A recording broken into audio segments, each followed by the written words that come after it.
महाराष्ट्र में सियासी उठापटक के बाद हाल ही में जब शिवसेना के बागी धड़े के नेता एकनाथ शिंदे सरकार बनाने का दावा पेश करने के लिए राजभवन पहुंचे, तो राज्यपाल भगत सिंह कोश्यारी ने एकनाथ शिंदे और देवेंद्र फडणवीस को नई सरकार बनाने की शुभकामनाएं देते हुए मिठाई खिलाई। मिठाई खिलाने की तस्वीर सामने आने के बाद अब विपक्ष आक्रामक हो गया है।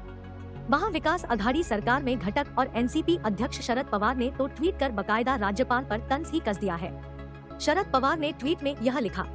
उन्होंने अपनी ट्वीट में लिखा, राज्यपाल की गतिविधि और भूमिका संविधान से अलग है। जिस तरीके से पिछले 2.5 सालों में राज्यपाल की अलग अलग भूमिका रही है वह दुर्भाग्यपूर्ण है।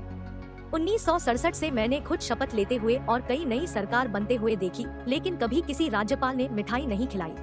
साथ ही शिंदे सरकार को बधाई देकर देवेंद्र फडणवीस और एकनाथ शिंदे को मिठाई खिलाने वाले राज्यपाल ने पिछले 1.5 सालों से अधिक समय से 12 विधान परिषद के सदस्यों पर फैसला नहीं किया है, जबकि चुनी हुई उद्धव सरकार ने 12 नाम राज्यपाल के पास भेजे।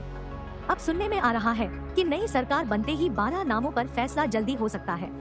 यही नहीं, जब उद्धव ठाकरे सरकार शपथ ले रही थी तो कई मंत्रियों ने डॉक्टर भीमराव अंबेडकर सहित कई लोगों के नाम शपथ के आगे या पीछे लिए।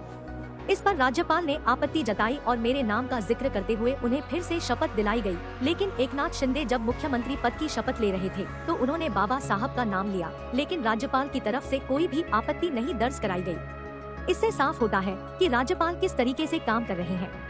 कोरोना को लेकर भी उद्धव सरकार पर साधा था राज्यपाल ने निशाना। गौरतलब है कि कोरोना के समय में भी राज्यपाल ने समय समय पर राज्य सरकार को पत्र लिखकर उद्धव सरकार के कामकाज पर सवाल उठाए थे। हाल ही में प्रधानमंत्री नरेंद्र मोदी के दौरे के दौरान राजभवन के कार्यक्रम में प्रधानमंत्री को बताते उद्धव ठाकरे के ऊपर बिना नाम लिए निशाना साधते हुए राज्यपाल ने कहा था कि जब महाराष्ट्र की जनता के लिए लोगों ने अपने दरवाजे बंद कर लिए थे और किसी से नहीं मिल रहे थे तो हमने राजभवन कोरोना में खोल दिया था ताकि लोगों की समस्याएं दूर की जा सके।